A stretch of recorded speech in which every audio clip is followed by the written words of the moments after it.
अस्सलाम वालेकुम। Welcome to our channel Novelistan Urdu novels library. कैसे हैं आप सब लोग? उम्मीद है सब खैरियत से होंगे।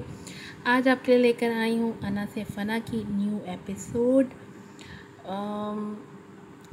उम्मीद और बारबीना ने तो टिका की दोनों की वाट लगाई हुई है। जो ये किलर लुक्स लेके फिरते रहते थे, सही के बीवी के थल्ले लगे हैं दोनों।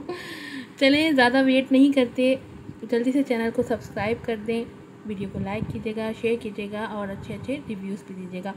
बढ़ते हैं अपनी एपिसोड की तरफ। नावल है अना से फ़ना तक, एपिसोड नंबर है 27। राइटर हैं एमन रज़ा।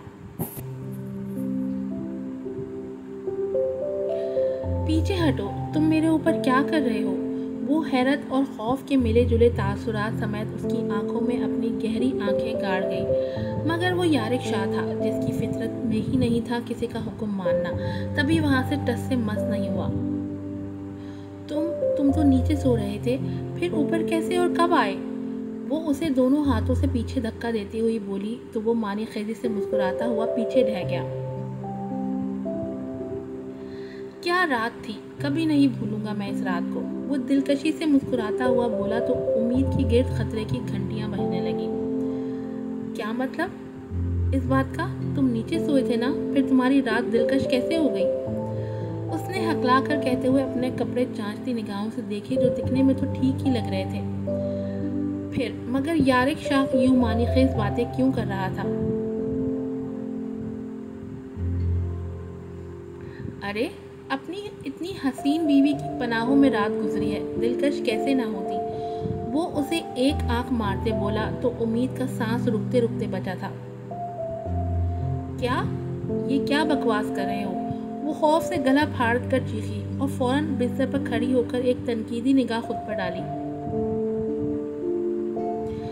यही सच है मेरी शेरनी, तुम रात मेरी पनाहों में ज़ेर हो चुकी हो। क्या तुम्हें इतना भी नहीं याद? यारिक शाह ने अपने बकौल उस पर धमाका करना चाहा था, मगर मुंह पर पड़ने वाले तकिए ने उसकी भूलती बंद कर दी थी और वो अपनी सुर्ख होती नाक मसल कर रह गया था, जो भारी पड़ने वाले तकिए से सुर्ख होकर उसकी आंखों में आंसू लाने का बाइस बनी थी। उसकी इस हरकत पर यारिक शाह ने उम्मीद को घूर कर देखा, जो उसे ही खा जाने वाली नजरों से देख रही थी। झूठ मत बोलो वडेरे, तुम्हारी फितरत से तो मैं अच्छी तरह वाकिफ हूँ। गिरगिट हो तुम, जो पल पल रंग बदलता है। अपने झूठ के जाल में बहुत लोगों को फंसाना आता होगा, मगर ये याद रखो, तुम्हारे आगे भी उम्मीद खड़ी है। तुम्हारी एक एक रग से वाकिफ हूँ, तुम्हारे हर वार से पहले उसका तोड़ करना जानती हूँ मैं। वो अपनी कमर पर एक हाथ टिकाते उसकी आंखों में अपनी निडर आंखें डालकर उसे धमकी देते बोली, जिस पर वो पूरे दिल से कुर्बान हुआ था और दिल पर हाथ रखा था। मैं कुर्बान मेरी जान, बातों में तो तुम्हारा कोई सानी नहीं। ये तर तर करती जुबान तो बहुत दिलफरेब लगती है मुझे, मगर जालिम तुम इसे सराहने का मौका भी कहाँ देती हो? यारिक शाह अपने बालों में हाथ फेरकर एक लंबी आह भरते बोला तो वो खुख्वार निगाहों से उसे देखने लगी, जैसे अभी उसकी जान लेने का इरादा रखती हो। मुझे मारने का सोच रही हो? वो उसकी तलाश करती निगाहों का मफहूम समझकर बोला तो उम्मीद मुट्ठियां भींच कर रह गई। आई विल किल यू, मैं तुम्हें मार दूंगी यारिक शाह। वो दांत किचकिचाते हुए बोली। उसे यारिक शाह के ये बेबाक तेवर एक आंख नहीं भा रहे थे। तो दूर क्यों खड़ी हो? जान ही लेना चाहती हो तो करीब आकर लो ना मेरी जान। वो उसकी टांगों में अपना पांव फंसाता उसे कुछ भी समझने का मौके दिए बगैर अपने ऊपर गिरा चुका था। आह! एक चीख के साथ वो अपना तवाज़ुन खोती उसके सीने पर गिरी थी। दोनों हाथ उसके सीने पर थे, जबकि आंखें उन गहरी आंखों के करीब। नाक से नाक टकरा रही थी तो यारिक शाह की गर्म सांसें उसका चेहरा झुलसा रही थी। जैसे ही यारिक शाह के लबों ने उसे छूना चाहा, वो अपना चेहरा दूसरी तरफ तेजी से मोड़ गई कि यारिक शाह के लब उसके रुखसार से मिस होकर रह गए।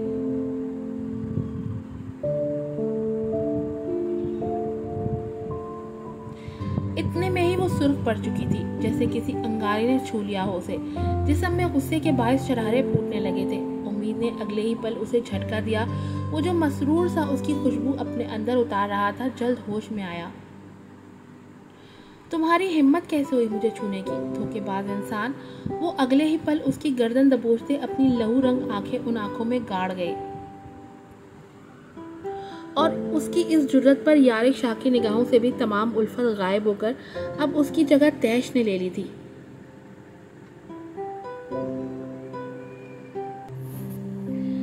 जानती भी हो लड़की कि क्या गुस्ताखी कर रही हो, वो एक एक लफ्ज चबाता हुआ दर हकीकत निहायत सर्द लहजे में उसे वॉर्न कर रहा था कि अभी पीछे हट जाए, वरना अगर वो हटाने पर आ गया तो उसके लिए बिल्कुल भी अच्छा ना होगा।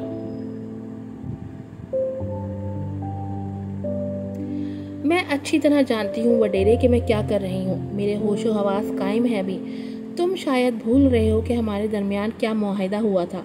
बेहतर होगा कि याद रखो, वरना तुम्हारे हक में भी बेहतर ना होगा।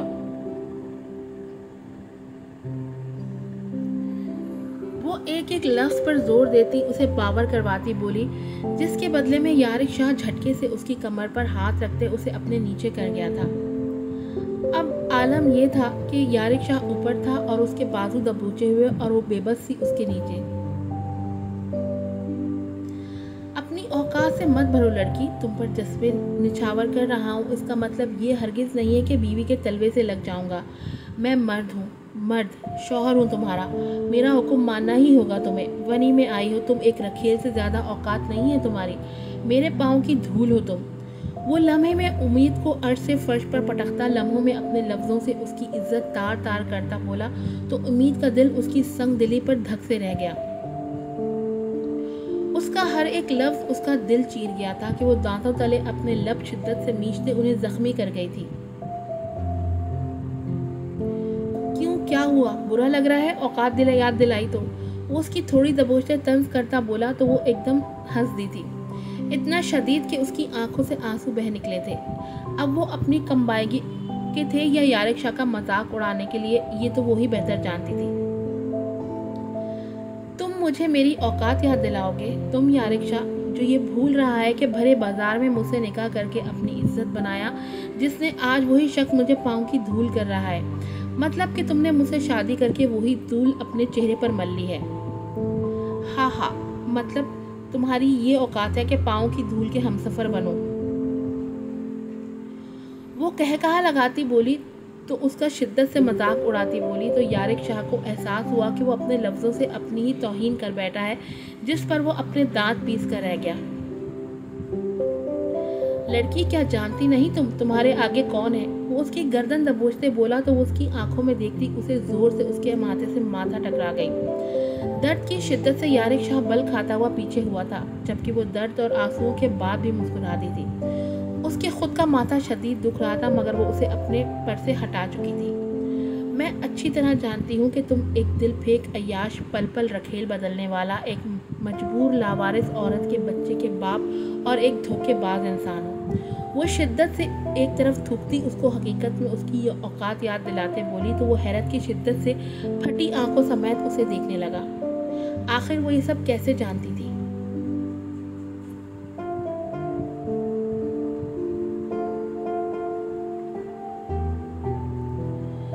जुन्नून उसामा रात को मजे की नींद सो रहा था जब उसकी कमर में किसी ने जोरदार टांग रसीद की थी कि वो मुंह के बल हवा में उड़ता हुआ जमीन बोस हुआ था।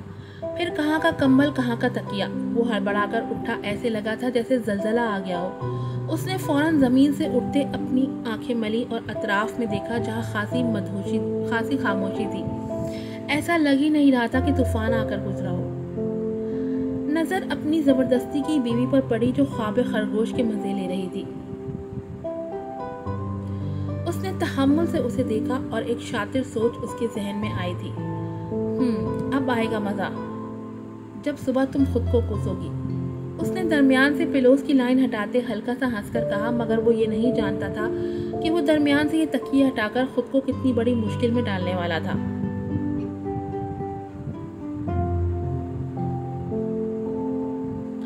तकियों को नीचे फेंकने के बाद वो मजे से उसके करीब हुआ और अपने ऊपर कंबल दुरुस्त किया, लेकिन एकदम एक सिनफे नाजुक के पास होने का एहसास शिद्दत से झांका था दिल में। वो उसके करीब आ तो गया था, मगर उसके बालों से आती शैम्पू की खुशबू उस पर जहर तारी कर रही थी। कौन सा शैम्पू लगाती है, कितनी अच्छी सेंट है इसकी। वो एकदम उसके करीब होता, सर के पास मुंह करके एक बार फिर उसकी खुशबू अंदर उतारते बोला, जो उसके हवास मुअत्तल कर रही थी। ये मैं क्या कर रहा हूँ? उसने अपनी सोच पर लानत डाली और फिर कुछ सोचते हुए कंबल में घुसता उसके और करीब हुआ और उसे खींचकर सीने से लगाया।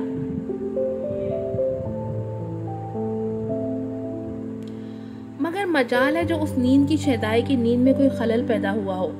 सो लो बेटा, जितना सोना है, तुम्हारी नींदें तो सुबह उड़नछू होने वाली हैं।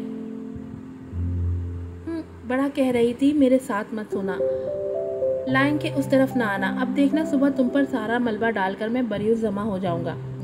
वो आंखों में शैतानी चमक लिए बोला, मगर कुछ ही देर बाद बारबीना उसके करीब होती उसके सीने पर सर रख गई थी, वो भी दिल के मुकाम पर।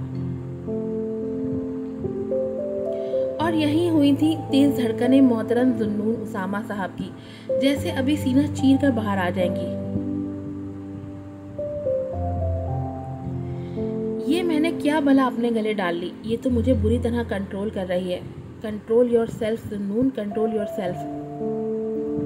काबू नहीं खोना खुद पर से, दूर रहे इससे, ये आम सी लड़की है। मगर कमबख्त दिल उसकी सुन ही कहाँ रहा था। साला हुमक हुमक कर उसको छूने की, उसे सारी रात तकने की चाह कर रहा था। जुन्नून उसामा का दिल किया अपना सर पीट ले। आखिर उसे क्या जरूरत थी बारबीना का कि इतने करीब आने की, उसकी सांसें महसूस करने की। अब फंस गया था ना वो मुसीबत में। आखिर अब कैसे निकलता वो इस सब से। वो उसे ऑक्टोपस की जाल की तरह खुद में उंडेलती जा रही थी।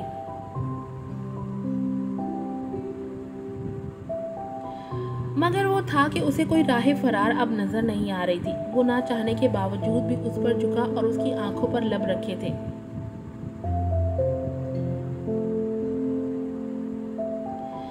जुन्नून उसामा का दिल किया पूरी रात यहीं उसी पोजीशन में गुजारते। वो कितना सुकून महसूस कर रहा था वो बता नहीं सकता था।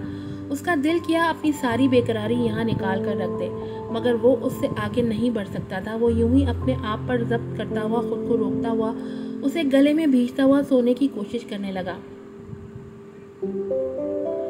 मगर कुछ ही देर गुजरी थी कि एक टांग उसकी कमर में जोरदार अंदाज में आकर लगी, जिस पर उसकी आह निकल गई। उसने हड़बड़ाकर आंख खोली थी और बारबीना को देखा था, जिसका पांव बहुत जोर का उसके कमर में लगा था, मगर वो अभी भी नींद में मजे से ख्वाब देख रही थी। जुन्नून उसामा उसे खौफनाक निगाहों से देखने लगा और उसे घूरते हुए दोबारा लेटा था, जब एक और टांग आंखें बंद करने पर उसकी पेट में रसीद हुई थी, जिस पर वो बल खा कर रह गया।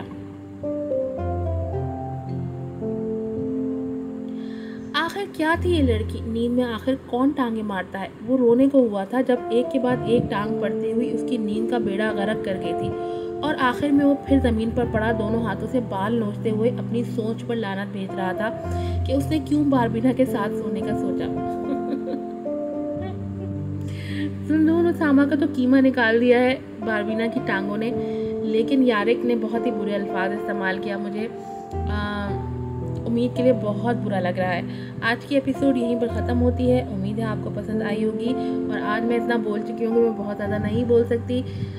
नॉवेल के एंड में, वीडियो के एंड में मैंने मेरी बारिश हो तुम का स्नीक लगाया है, वो ज़रूर देखिएगा। ये भी बहुत अच्छा एक रोमांटिक नॉवल है, आप लोगों को पसंद आएगा। फिर मिलूंगी आपसे। अस्सलाम वालेकुम।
Thank you.